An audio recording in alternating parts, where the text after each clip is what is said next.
श्री राम जय जय राम, श्री राम जय जय जय राम, श्री राम जय जय राम, श्री राम जय जय राम। बोलिए साहब रामचंद्र महाराज की जय। आज राष्ट्र के प्रथम महान राष्ट्र कवि श्री मैथिली शरण गुप्त जी का जन्मदिन है, और जन्मदिन से उनकी बात पूरी करने से पहले मैं दो शब्द उनके द्वारा जो लिखा गया है उसमें पढ़ के आपको सुना रहा हूँ। ये गीत उन्होंने जो लिखा है वो इसमें इस तस्वीर के साथ साथ छपा हुआ है।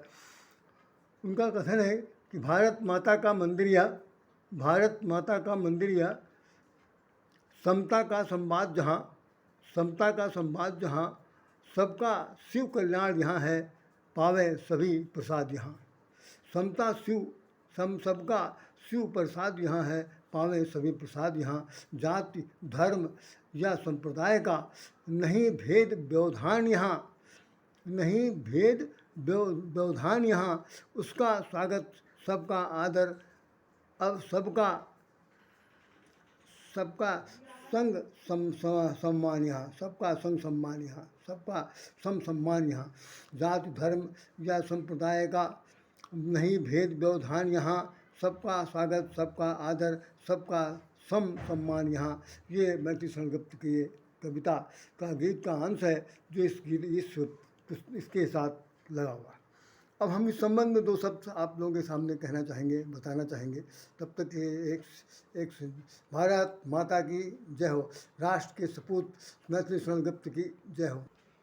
परम आदरणीय, परम श्रद्धेय, देश के एक सपूत, देश के उन्नायक, हिंदी साहित्य जगत के देदीप्यमान एक नक्षत्र, और यूँ कहना चाहिए कि वो एक प्रकार के सितारे के रूप में हमारे बीच में आए, और उन्होंने अपना जो साहित्य जगत में योगदान दिया वो आज तक अविस्मरणीय है, जिसे भुलाया नहीं जा सकता। हमारा देश सदा उनका ऋणी रहेगा। मैथिली शरण गुप्त का जन्म के बारे में दो शब्द से बता दूं, क्योंकि ये कहना जरूरी है कि जिसके बारे में चर्चा की जा रही है उसका ये तो बता ही दिया जाए। तो ऐसा इनके जन्म परिचय के बारे में लिखा हुआ है कि भाई वो 3 अगस्त 1886 को उनका जन्म हुआ था।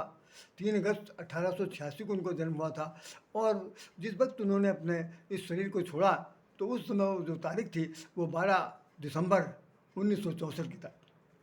तो जन्म मृत्यु दोनों तारीखें तो दी हुई हैं, और इस बीच में लगभग 78 साल की उम्र में उनकी ये अपना जीवन का समापन करते हैं।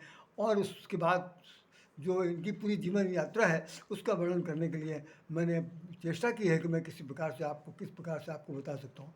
मैथिली शरण गुप्त का ये वाक्य जो भी आपने पढ़ा कि ये ऐसा है कि जहाँ पर सबका कल्याण है, सबको समता का आदर है, ऐसा संविधान है, इस देश के लिए ऐसा सुंदर। तो देश के लिए उन्होंने जितना कुछ लिखा वो अविस्मरणीय है, अविस्मरणीय कथन लिखा गया है। ऐसे तो यूँ कह सकते हैं कि बहुत से राष्ट्र कवि पैदा हुए, बहुत से राष्ट्र कवि, कई लोगों के नाम है।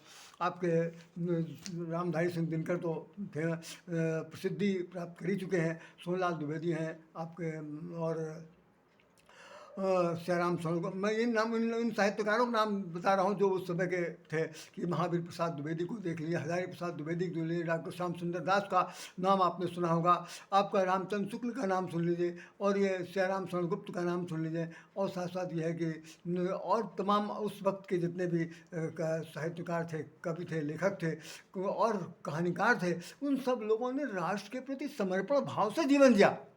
साहित्य को लिखना उतना इस दृष्टिकोण से नहीं लिखा गया कि उनका लिखा जाए, पढ़ा जाए, प्रशंसा की जाए, बिल्कुल नहीं। उन्होंने जो कुछ भी लिखा उसको लिखते समय ये ध्यान में रखा कि इसको पढ़ने के बाद हमारा देश एक सद्मार्गी पथ पर चलेगा, और देश के हित में कितना सोच सकता है जनता जनार्दन, इस बात को ध्यान में रख करके लिखा गया।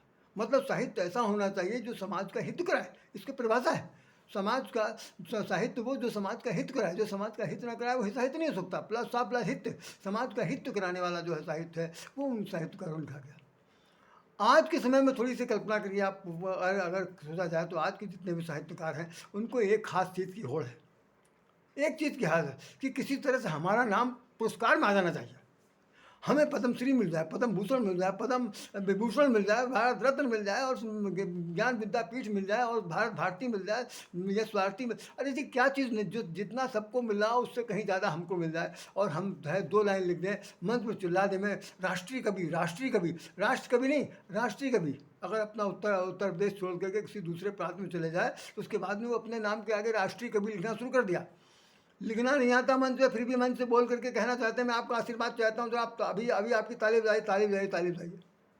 ताली क्या आकांक्षा है, आपके आशीर्वाद क्या आकांक्षा है, और साथ साथ क्या वो बोल रहे हैं, क्या लिख रहे हैं, क्या कितना पसंद, कितना वो प्रशंसनीय है, बहुत कहना मुश्किल है। मैं आप लोगों ने अगर बहुत सारे सम्मेलनों में अगर गए होंगे, सुनते होंगे, यूट्यूब पर देखते होंगे, तो मैं समझता हूँ कि राष्ट्र के हित में शायद ही गिनती के कुछ लोग हो सकते हैं कि जो लिख करके आपको जन जागरण की बात करते हो। बाकी कोई कुछ लिख रहा है, कोई नेता के बारे में लिख रहा है, कोई अभिनेता के बारे में लिख रहा है, कोई बैंककार लिख रहा है, कोई प्रेम प्रसंग लिख रहा है, कोई श्रृंगार रस की बात लिख रहा, और कोई इनकी उनकी कहना चाहिए जैसे होता नहीं कि टांग घसीटी, इस तरह से लिखे, ऐसे ऐसे कुछ लिखे जा रहे हैं।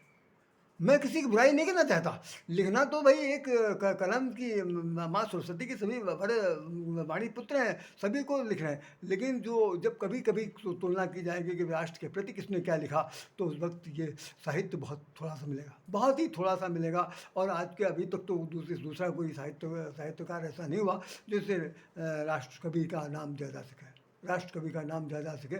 बाकी होड़ में तो लगे रहते हैं, यहाँ तक कि मैं देख रहा हूँ कि वो उन कार्यालयों में, उन विभागों में भी भ्रमण करते हैं कि किसी तरह से मेरा नाम पहुँचा दिया जाए, किसी तरह से नाम पहुँचा दिया जाए। आपकी बार जो पुरस्कार मिले राष्ट्रपति के हाथों से, मुझे ये पद्म भूषण मिलना चाहिए। एक सज्जन तो अब नहीं है दुनिया में, वो तो बिल्कुल खार खाए बैठे थे कि जब तक मुझे नहीं मिल जाएगा तब तक तो मैं समझ लो कि सबको बखिया घोटता रहूँगा। आखिर में खैर साहब उनके मरने से पहले तक पद्मश्री पुरस्कार मिल गया था, तो उनके नाम से सड़क बन गई, उनके नाम से तमाम चीज़ें बन। तो ये मैं लखनऊ की एक स्थिति थी जो बता रहा हूँ। अब आप ये देखिए कि इन्होंने साहित्य जीवन में क्या क्या सेवा की, उस साहित्य का वर्णन मैं कर रहा हूँ। मैं ज़्यादा वर्णन नहीं करूँगा क्योंकि समय भी कम रहता है मेरे पास। तो ये इस वक्त उन्होंने जो जो साहित्य सेवा में किताबें लिखी हैं, रचनाएँ लिखी हैं, उनकी रचनाओं में सबसे पहले ये है कि साकेत लिखा है, यशोधरा नाम की पुस्तक लिखी है, पंचवटी लिखा है, जयद्रथ वध लिखा है, सरेंद्री लिखा हुआ है, द्वापर नाम की है, नसू नाम का है, जय भारत है, वक संहार है, डिडिम्बा नाम का एक पुस्तक है, और विष्णु प्रिया है, और साथ साथ यह है कि रजवाड़ा करके किताब है। इन सारी किताबों में उन्होंने अपने अपने भावनाओं को पूरी तरह से व्यक्त किया। पुरस्कार कौन कौन से मिले, उन पुरस्कारों का भी मैं जिक्र कर दूं कि उन्हें पद्म भूषण पुरस्कार मिला, हिंदुस्तानी एकेडमी पुरस्कार मिला, मंगला प्रसाद पारितोषिक पुरस्कार मिला, साहित्य वाचस्पति दिलीप का पुरस्कार मिला। यद्यपि उनकी जो शिक्षा है वो केवल कक्षा 9 तक थी, उसके बाद उन्होंने स्वाध्याय के हिसाब से विभिन्न भाषाओं में बहुत कुछ अध्ययन किया, और अध्ययन करके वो शिक्षोत्तर पर पहुंच गया, जितना हम लोग नहीं पहुंच सकते वो उन्होंने लिखा। इनकी माता जी का नाम, इनके पिताजी का नाम रामचरण दास था, रामचरण गुप्ता था, और माता जी का नाम कसीबाई था। इस तरह से ये इनका जीवन परिचय मिला। हम आपको सिर्फ आज ये बताना चाहते हैं कि हम जैसे अब थोड़ी देर की किताब के बारे में देखिए, यशोधरा गौतम बुद्ध के बारे में कि उनके चले जाने के बाद यशोधरा के मन में जो व्यथा हुई, ब्रह्म वेदना हुई, जो उनकी तड़प हुई, उसका उसके अंदर वर्णन है। पंचवटी भगवान राम से जुड़ा हुआ कथन है, साहित्य है, उस पर लिखा गया। जयद्रथ महाभारत युद्ध के बीच में है कि मनु को का सदम वेद से मारा गया, उसके बाद जयद्रथ का वध हुआ।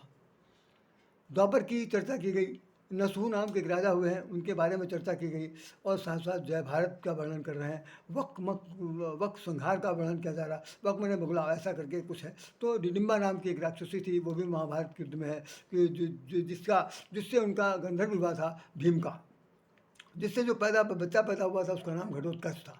तो ये इस तरह के विष्णु प्रिया तुलसी जी के बारे में है, और तमाम सारी जो बातें उन्होंने लिखी हैं वो सब कुछ हमने ज़्यादा सा साहित्य के बारे में कुछ वर्णन यहाँ पर विशेष रूप से नहीं कर सकते।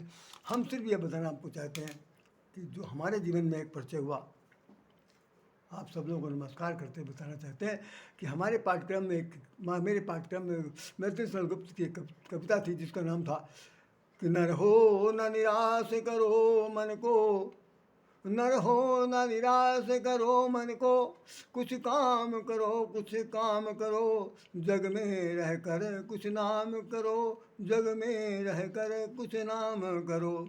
यह जन्म हुआ किस अर्थ अहो, यह जन्म हुआ किस अर्थ अहो, समझो जिसमें कुछ व्यर्थ न हो, समझो जिसमें कुछ व्यर्थ न हो। कुछ उपयुक्त करो कुछ उपयुक्त करो तन को, नर हो न निराश करो मन को, नर हो न निराश करो मन को। ये कविता हमारे जीवन की प्रेरणादायी कविता है।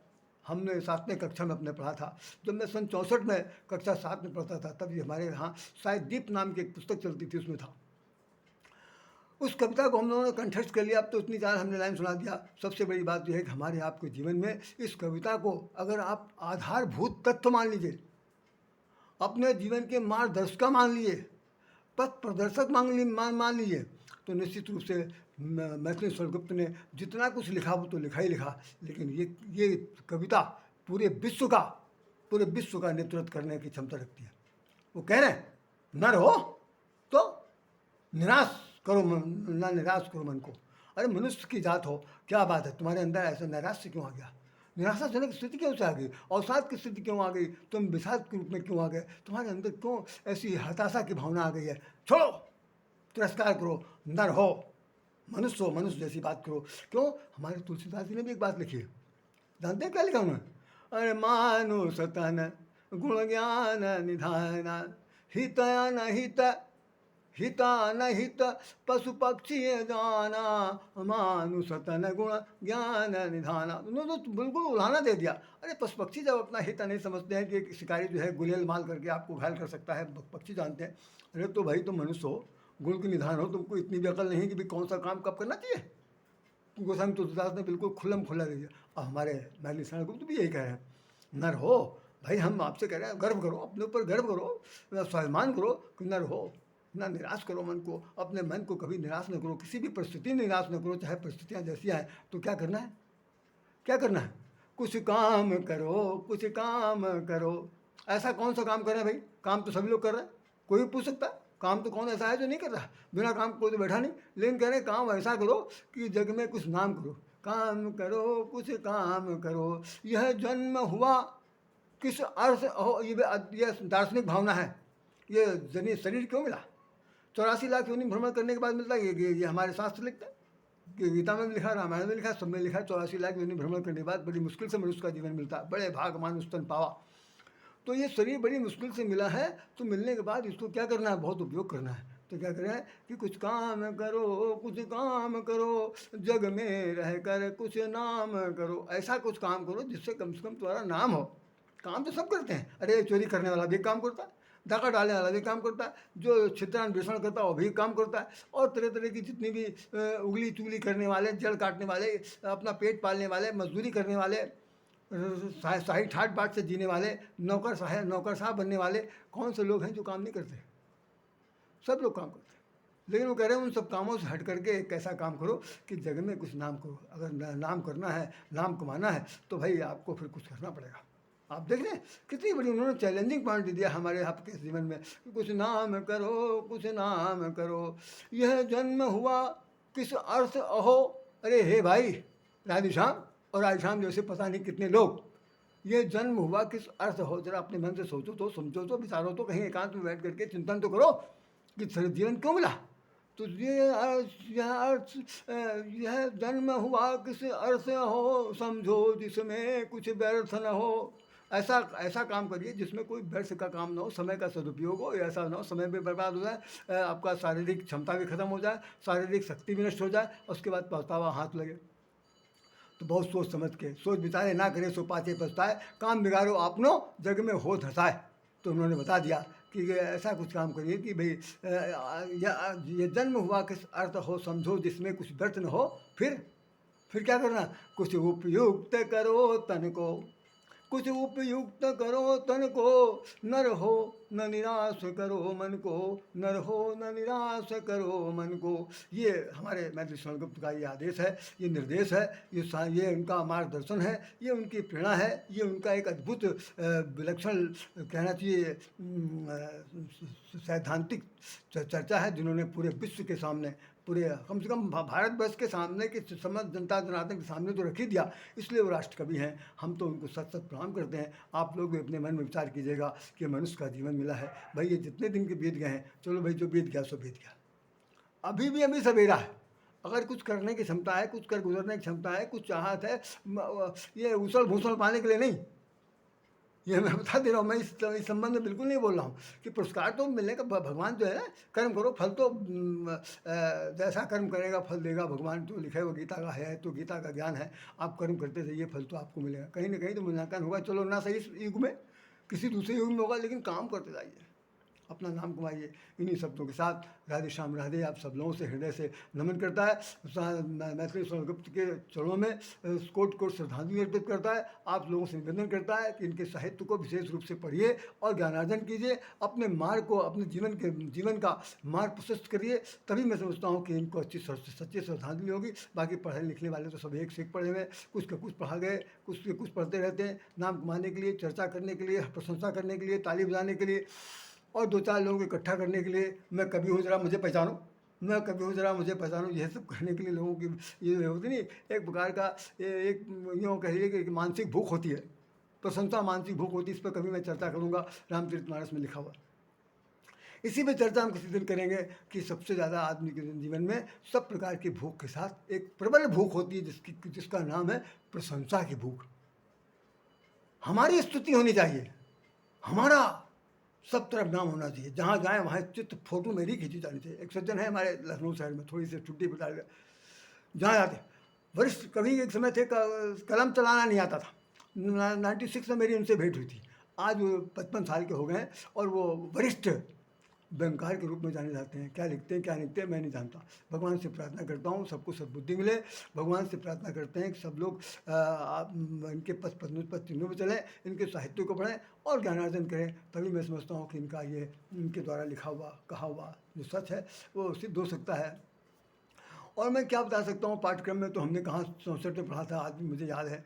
आप लोगों ने कितना पढ़ा मुझे बिल्कुल नहीं पता, लेकिन भाई साहित्य तो आपको मिल सकता है, लाइब्रेरी से मिल सकता है, कहीं और से पाठ में मिल सकता है, उनसे लेकर पढ़िए। जो शोधार्थी हैं उनके बारे में पूछिए, तभी कुछ पता चल सकता है। और मैं समझता हूँ कि इन्हीं शब्दों के साथ राधे श्याम राधे आपको नमन करता है और विश्वास दिलाता है कि अगर आपने इन 4-5 पंक्तियों को हृदय में अगर उतार लिया, हृदयंगम कर लिया, तो मेरा चुनौती तो मैं नहीं कह सकता, लेकिन कह सकता हूँ कि काया पलट हो सकती है, परिवर्तन आ सकता है। नर हो, बस विनाश न करो मन को, कुछ काम करो, जग में रहकर कुछ नाम करो, यह जन्म हुआ किस अर्थ हो, समझो जिसमें कुछ व्यर्थ न हो, कुछ उपयुक्त करो तन को, नर हो न निराश करो मन को। इन शब्दों के साथ राधे श्याम राधे आपको हृदय से नमन करता है, विश्राम चाहता है। जय श्री राम। मुझसे कोई अपराध हो गया हो, कोई गलती हो गई हो, मेरे बोलने में अप्रियता आई हो, तो ये क्षमा चाहता है। जय श्री राम, जय श्री राम, जय राधे श्याम, जय।